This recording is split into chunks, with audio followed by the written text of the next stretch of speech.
what constitutes success? What was I chasing? What was I after? And they will make some adjustments. I'd be skeptical if a 30-year-old made an adjustment simply because they haven't had enough life experience. But you fast forward someone into their mid-50s where there's what we call a Saturn return, and the person's kind of sobered up on many levels. So pay attention to the fame and success that you're after, which seems to be outside yourself. And you're going to have to do some deep questioning this year. Have you sold out? Have you sold your soul? Have you compromised your family? What is this fame and success bringing you? So these are things to contemplate. This year, to activate fame and success, if anything, I would back down the energy of the South, okay? And here's how you back it down. You want to put metal there. The operative word is the element metal. What does that mean? It means the 6 Chinese coins on the red ribbon. It means objects of art that are metal. It means things that are round. The quality of round is metal. Even oval tends to be more metal-like. It means the color gold or silver or brass or bronze. It's the actual element itself. But for example, I suggested to Monette if she had even a simple piggy bank, she could paint it gold, and it could be ceramic. It doesn't matter. The sensation is now the gold has been introduced. So there's many ways to do that.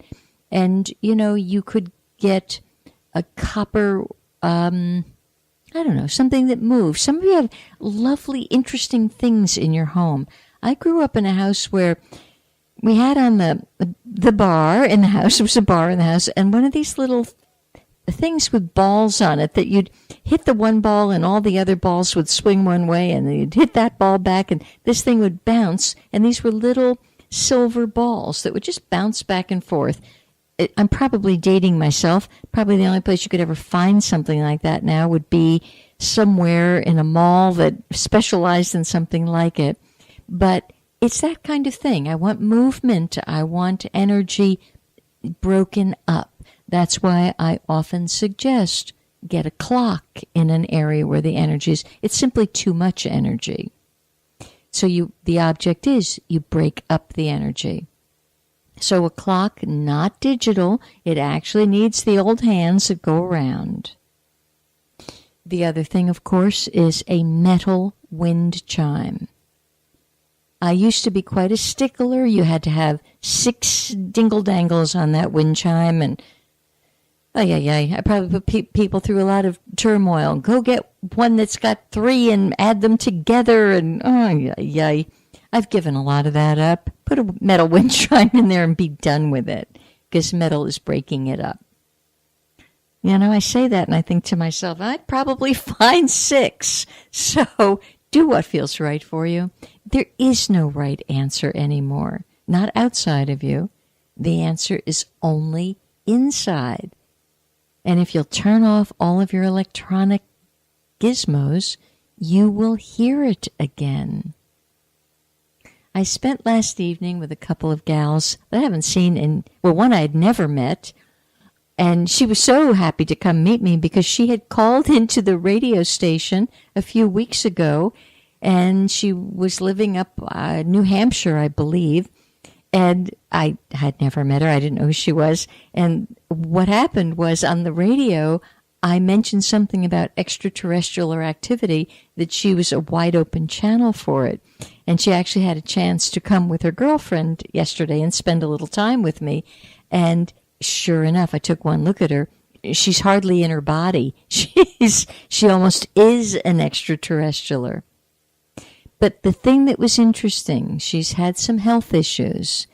And therefore, once you start the downward spiral of health issues, you're then tempted to begin to let other things go in your life that were meaningful and health-filled.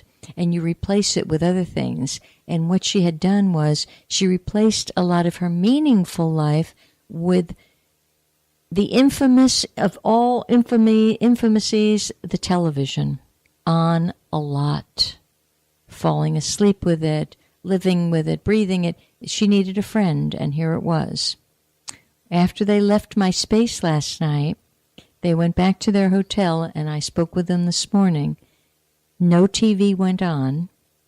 That young woman slept more soundly than she has in a few years. I was like, wow, that's big stuff. So, you know, you want to pay attention to the damage of the wavelengths that are coming at you. And, you know, now many of you are taking to falling asleep with the computer on your tummy. And there you go. You're a time bomb waiting to be sick. Get it off your stomach. You know, I saw a picture yesterday on, I don't know, something I had seen very briefly. And there was I think it was a woman. You could only see her from the back. Tucked in her backside at her butt was her cell phone. And the caption was, "Be very careful where your cell phone is on your body. It's making you sick." I'm afraid to think what was happening to the gal's butt. So you don't carry this stuff on you. What are you, crazy? I mean, it doesn't take a brain surgeon to read any of the warnings and hear them. They're all around us. So wake up and pay attention. You don't want that stuff in your pocket, on your body, tucked into your bra, in your waistband. Come on. Carry a separate bag for it and put it down. Get it off of you. In the old days, we would say, "Ugh, cooties, get off of me." I'm telling you, cooties, big time.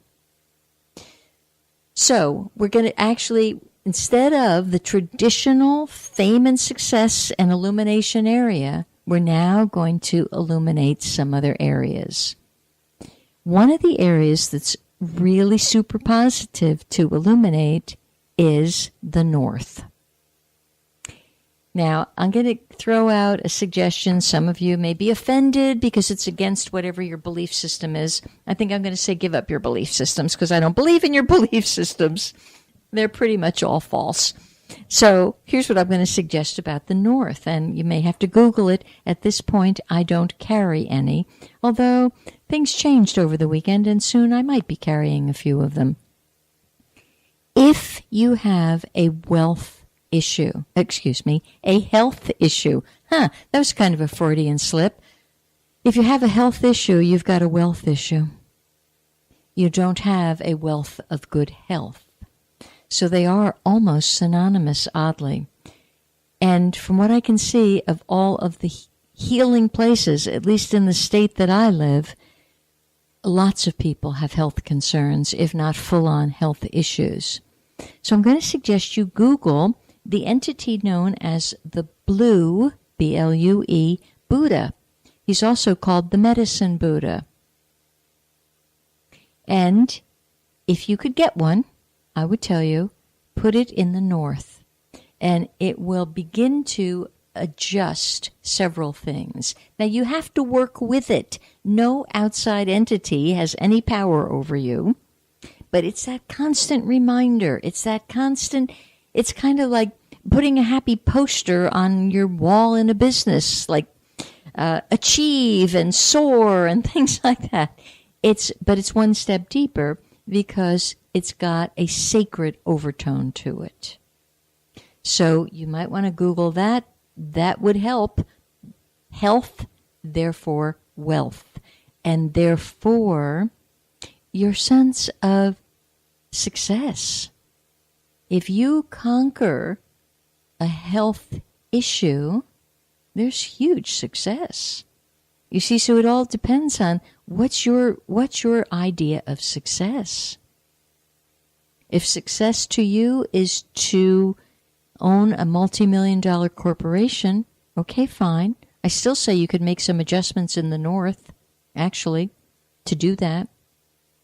But real success is finding the self that you are, and that self is spelled with capital golden letters. And it's there for you. It's just kind of muddied over with your thinking. It's only your thinking that muddied you up.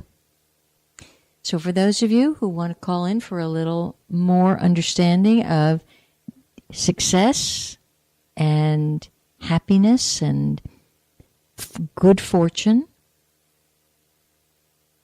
and personal inner illumination, now's the time to call in. We've got a free line at 321-806-3159.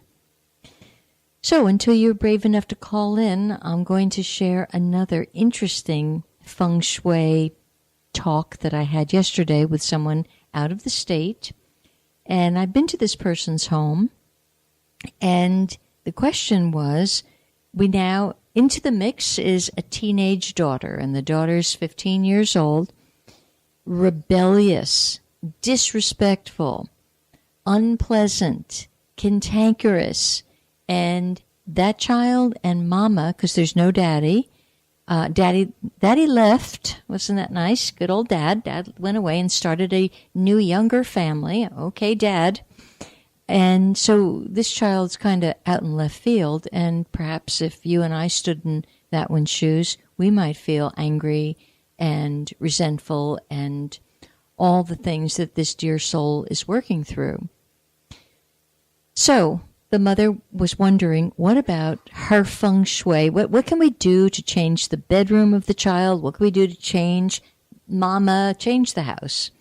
So mentally, I walked into the mother's bedroom energetically. Now, she's 1,500 miles from me. First thing out of my mouth was, ooh, there's too much stuff in this bedroom. You've got to change. You got to get rid of half of it. And she goes, oh my gosh, I still have furniture from my former husband. And she's now dating a very nice man. Get rid of that junk. Get that out. Change. But where her head is, it's head to head. There's a wall in between with this young child. And what are they always doing? They're butting heads. I said to her, please, by the end of the afternoon, take your bed off of that wall and flip it onto the other wall. There was plenty of space to do that. So sometimes the chi is so subtle that you're stuck and you're butting heads with someone. You don't want to be doing that. Okay. All right. So I have a caller. Hi there. Hi. Hello. Hello. Hello, Elaine. Yeah. It's Debbie from New Jersey. How are you? Hello, Miss Debbie from New Jersey. I'm well. How are you today? Good. All right. I know we've got a south bedroom up there. Yep. Yes. I just heard about the Blue Buddha. Uh-huh. Because they're readjusting my thyroid medicine again. Oh, that's so interesting. Debbie, and I have a head cold. Yeah. So I was wondering. Uh-huh. Yeah. Debbie, as I remember, even in that bedroom, that south bedroom, your head is more south than anything else, right? Yeah, but you said my head was southwest. It was better. It's better. Mm-hmm. And I was sleeping in the living room because the energy was better. You bet it is. I just know that that's not the most comfortable thing. You're sleeping on a sofa. Yeah, because the bedroom, I went in there and I felt even worse. And then you said about the Blue Buddha and health and wealth and success, and I thought, oh. It will help. Truly. And north is my total loss. I understand, but not this year. It's nobody's total loss this year because it's the best area. So I want to get some metal around the entrance to your door. Okay, let's get a little wind chime tacked either onto the doorknob. A wind chime? Mm-hmm. Yeah. Metal? Yep. And on the door of the bedroom. Yep. Yes, ma'am. And I know that room is not huge, so we don't have a whole lot of space to play with. If you turn the bed, and I know this violates feng shui law 101, to put the bed under a window, number one, would it be too cold for you? No, it'd be too cold for me. It's too cold for me now. Okay. And I couldn't move it myself with my wrist anyway. Okay.